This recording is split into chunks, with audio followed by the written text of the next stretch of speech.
안녕하세요. 날이 참 추워지고 있지만 저는 요즘 따뜻하게 지내고 있습니다.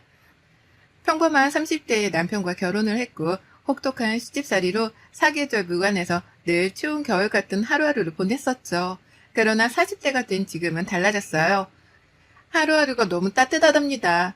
저 같은 사람도 긴 시집살이를 견뎌내고 따뜻함을 느낄 수 있게 되었으니 제 사연을 보시는 분들도 그런 날이 꼭 오시길 바라며 들려드릴게요.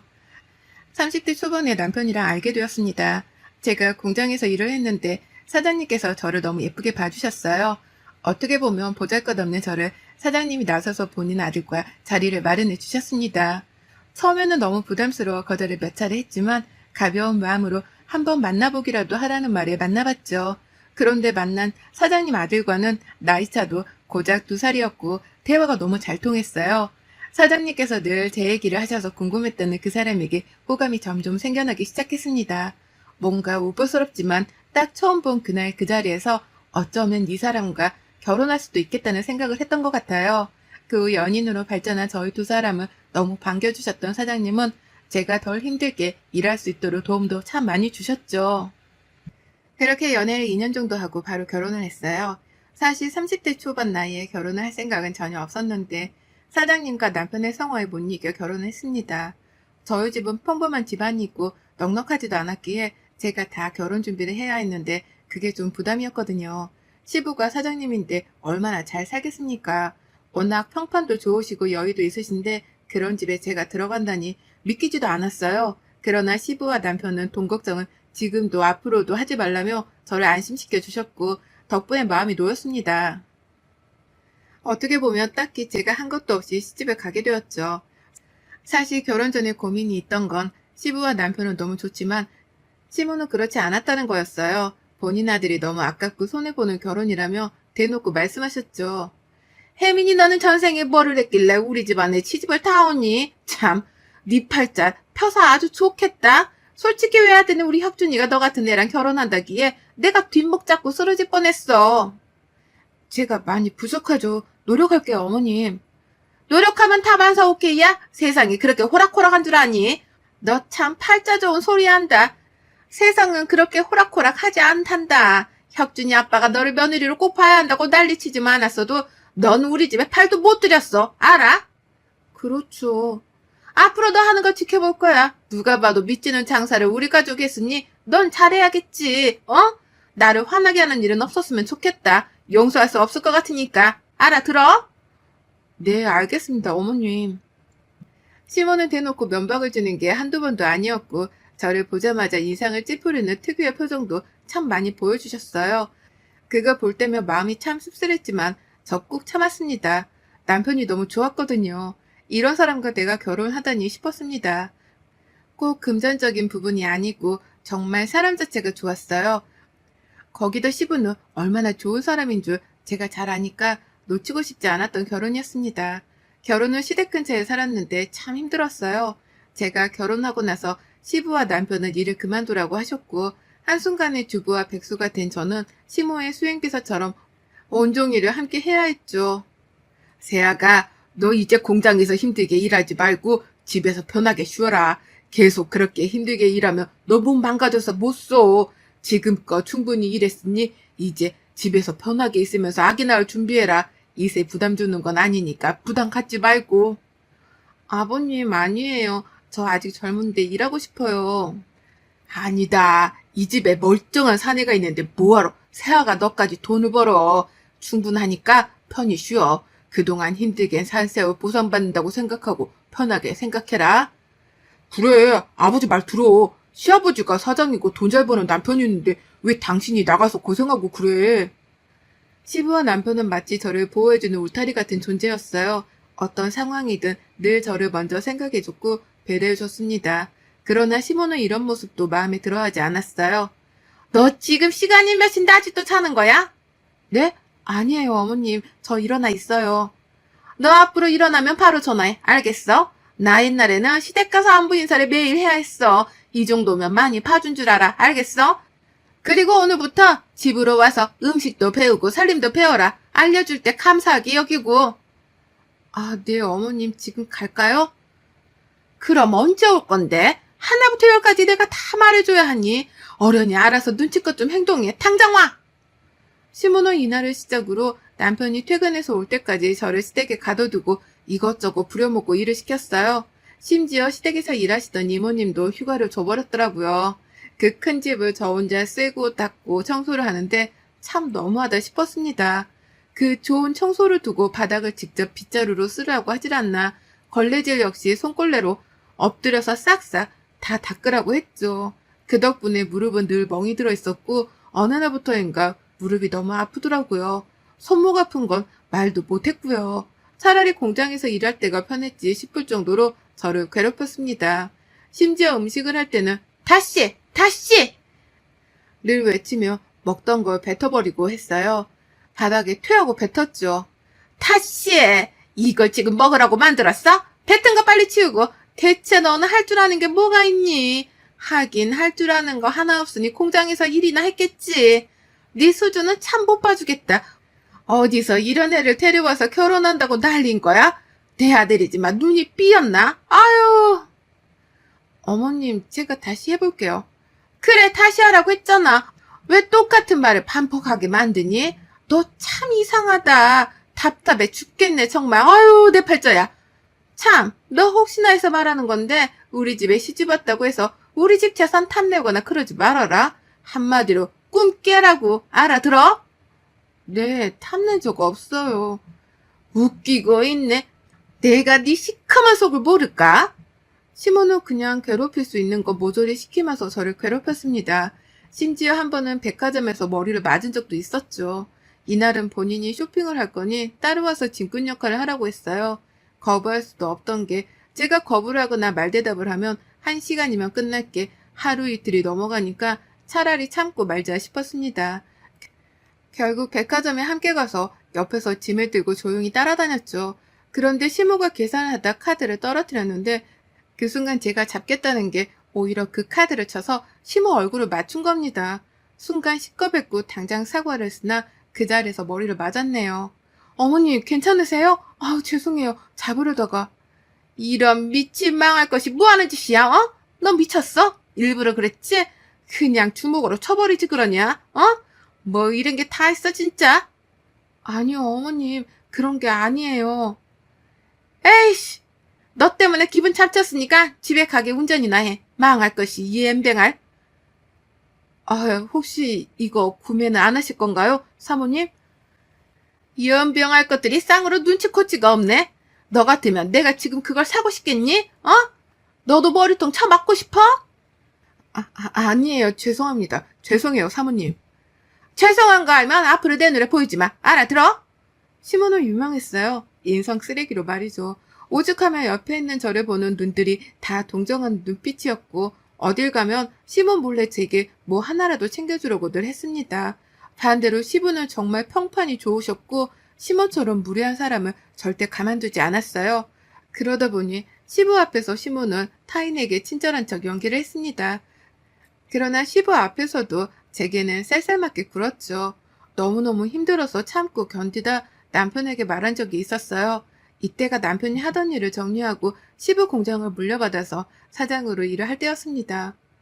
여보, 내가 정말 참아보려 했는데 못 참겠어. 어머님이 저러시는 게 너무 힘들고 버거워. 그냥 나 공장 가서 일하면 안 돼? 어? 제발. 이렇게 집에 있는 게 더 고통스럽고 정신적으로도 괴로워. 얘가 사장인데 당신이 거기서 직원을 일하면 체면이 안 서지. 힘든 건 알고 이해하는데 조금만 참아봐. 이런저런 핑계로 이사를 가던가 해보자. 정말이야? 이사 갈 거야? 제발 여보 하루빨리 가자. 어? 그래 알겠어. 그렇게 힘들면 얘를 갖자. 당신이 임신하면 엄마도 솔직히 아무것도 못 시키지 않겠어? 이런 마음으로 아이를 갖는 건 아이한테도 못할 짓이야. 그건 아니라고 생각해. 당신 편하라고 말해본 거야. 뭐 방법은 생각할수록 많아질 테니까 한번 생각을 해보자. 그래 알겠어. 고마워 여보.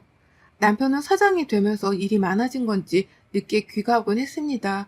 그런 남편을 보며 저는 너무 열심히 해주는 것 같아서 다행이고 고마웠어요. 그런데 시부에게 연락 한 통을 받았죠.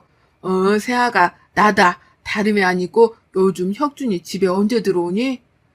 네? 일이 많아서 거의 새벽에 오고 있어요. 새벽? 새벽에 온다는 말이야? 매일? 네. 일이 많고 바쁘다고 하더라고요. 빨리 와야 2시 있고 4시 사이쯤 오는 것 같아요. 그래, 알겠다. 잘 지내고 있지? 바로 옆에 사는데 우리만 얼굴을 제대로 못 보는 것 같네. 그러니까 말이에요. 그래, 조만간 주말에 저녁이라도 함께 하자.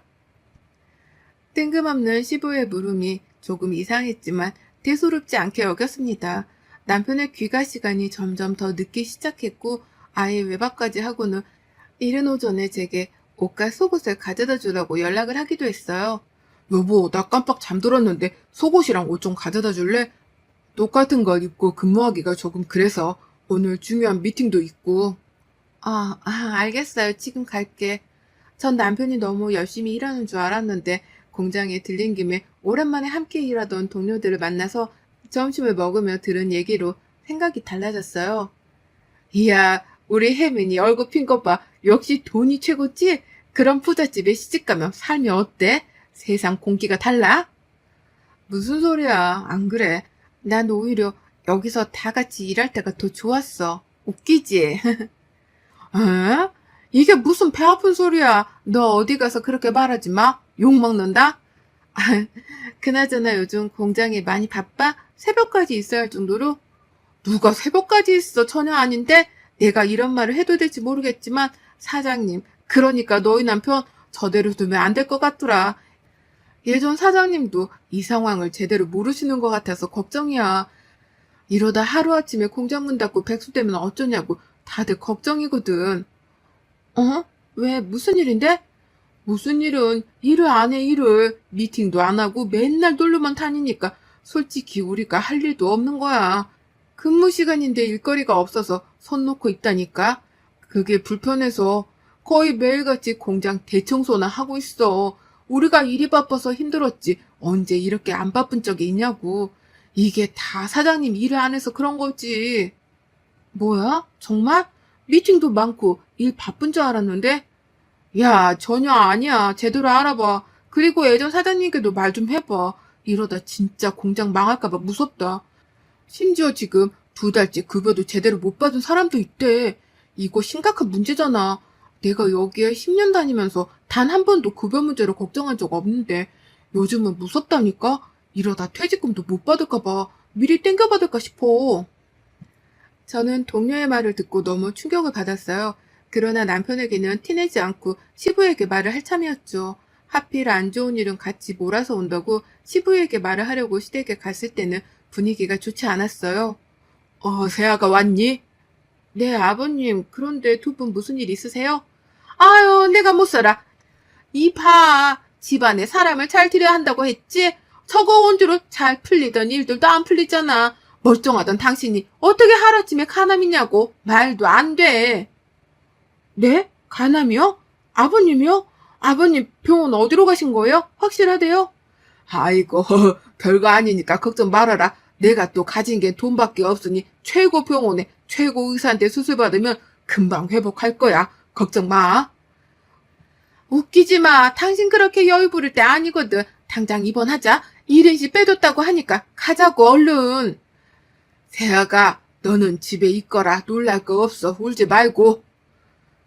네가 왜 울어 울기는? 이게 다 너 때문에 벌어진 일인데, 네가 똑바로만 했어봐라. 우리 집에 이런 불행이 찾아왔겠어? 저 단계 들어온 뒤로 똑바로 흘러가는 일이 아주 하나도 없어. 제게 시부의 간암 소식은 정말 세상이 무너지는 기분이 들 정도로 절망적이었고 눈물이 앞을 가렸어요. 저는 남편에게 전화해서 당장 알렸으나 남편은 또 일핑계로 늦게 들어왔죠. 이것저것 평소에 좋아하시던 창거리도 만들고 챙겨서 병원으로 갔습니다. 그런데 들으면 안 될 얘기를 들어버렸죠. 제가 딱 갔을 때 시무와 의사가 밖에서 대화 중이었는데 그걸 듣게 되었어요. 거두절미하고 딱 말해보세요. 그래서 저 사람 죽어요, 안 죽어요? 사모님, 생명에는 지장은 없으니 걱정 마세요. 수술 최선을 다해서 할 거고 저희 의료진들 다 실력 뛰어나니 믿으세요. 아니, 지금 그게 중요한 게 아니라 간암이 심각하다면서요. 왜 안 죽죠? 거참 신기하네. 너무 열과성을 다할 필요는 없어요. 쉬엄쉬엄 하자고 이럴 때 쉬는 거 아니겠어요? 아유, 저 인간은 명줄도 기네. 아우, 내 팔자야. 저는 진짜 충격을 받아서 말이 나오지 않았어요. 어떻게 병상에 누워있는 시부를 두고 저런 말을 하지 싶었죠. 그때 깨닫게 된 것 같아요. 시모와 시부의 관계는 결국 시모가 돈을 목적으로 유지되고 있었구나를 말이죠. 못 들은 척 한참 후 병실로 들어갔는데 환자복을 입고 수액을 맞고 있는 시부를 보니 가슴이 아팠습니다. 뭐야? 너 언제 왔어? 연락도 안 하고 오니? 여기가 무슨 네 친구네 집이야? 거참, 자꾸 왜 그렇게 새아같아 살살맞게 굴어? 당신도 자꾸 편들어주지 마. 편들어주니까 저 모자란 게 기고만장하지. 왔으면 할 거 하지. 왜 그러고 서 있어? 아버님 괜찮으세요? 이거 아버님이 맛있다고 하셨던 거 만들어서 조금씩만 싸왔어요. 식사 잘 나올 것 같아서요. 입맛 없으실 때 조금씩 꺼내서 드세요. 야, 여기가 1인시고 특식 먹을 건데 너 따위가 만든 반찬이 눈에 보이겠니? 어디서 음식물 쓰레기를 처리하고 있어? 그리고 수술하고 이러면 금식인데 약 올리냐? 생각이 없어? 아버님 그 간병인은 따로 두실 거예요? 어떻게 하시기로 하셨어요? 너 내 말 무시하냐 지금? 거참 그만 좀 하래도 세아가 간병이고 뭐고 아무것도 신경 쓰지 말고 집에 가 있어. 병원에 오래 있으면 안 좋다. 제가 할게요, 아버님. 간병 있으면 서로 불편하고 힘드니까 그냥 제가 하게 해주세요. 참나, 얘 하는 꼬라지 좀 보소. 너 지금 대놓고 무시하냐고, 나를. 네 시아버지 믿고 이러는 거야, 지금? 그리고 천문일령을 두고 왜 너를 쓰겠니? 저는 시모의 말을 끝까지 무시했어요. 사람 같지 않아서 더 이상 상대하고 싶지 않았습니다. 그리고 시부가 너무 안쓰러워 제가 직접 병간호를 하고 싶었고 고집을 부려 결국 하게 되었죠. 병간호라는 게 사실 힘들지만 그래도 저는 시부라면 할 수 있었어요. 그 와중에 남편은 여전히 철없이 행동을 했고 제가 붙잡고 말했습니다. 당신 정신 차려. 정말 왜 그래? 원래 이런 사람 아니잖아. 아버님 병상에 계시면 당신이라도 정신 차려서 행동해야지. 왜 그러는데 정말. 내가 사장이고 우리 집 재산이 얼마인데 뭔 일을 해야 하는데. 공장은 어차피 알아서 굴러가. 그니까 잔소리 좀 하지 마. 어? 당신 고분고분 한 줄 알았더니 아니네. 뭐야? 정말 왜 그래? 미친 거 아니야? 아버님이 평생 지켜온 공장이야. 심각하게 생각해야지.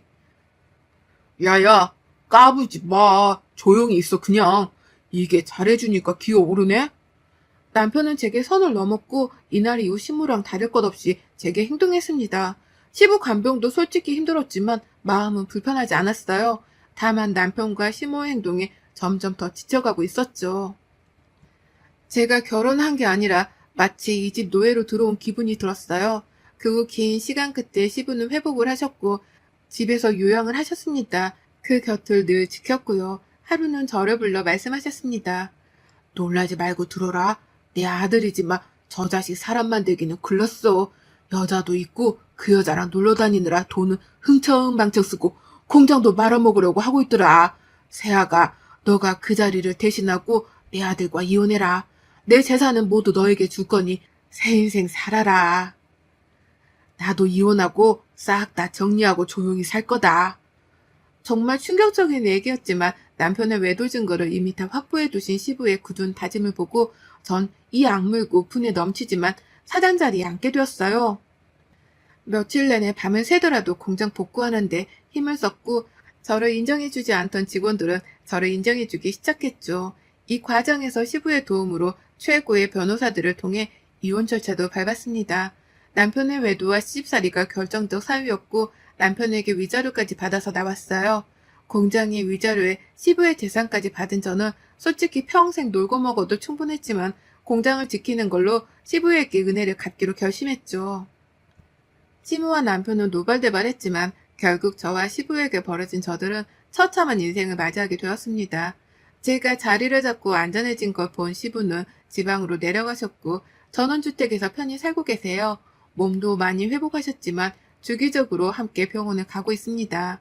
이혼 후 지금껏 명절이면 외로우실까 친정 식구들과 시부 이렇게 모두 시간을 보내고 있어요. 그리고 자주 내려가서 시부와 시간을 보내고 있답니다. 제게 시부는 아버지 같은 분이라 남은 생을 외롭지 않도록 함께 해드리려 해요. 너무 고통스럽고 처참한 시간 뒤에 시부가 계셨기에 전 오늘도 내일도 숨쉬며 두 다리 뻗고 잘 살 수 있답니다. 여러분의 생각은 댓글로 남겨주세요. 오늘도 시청해 주셔서 정말 감사합니다.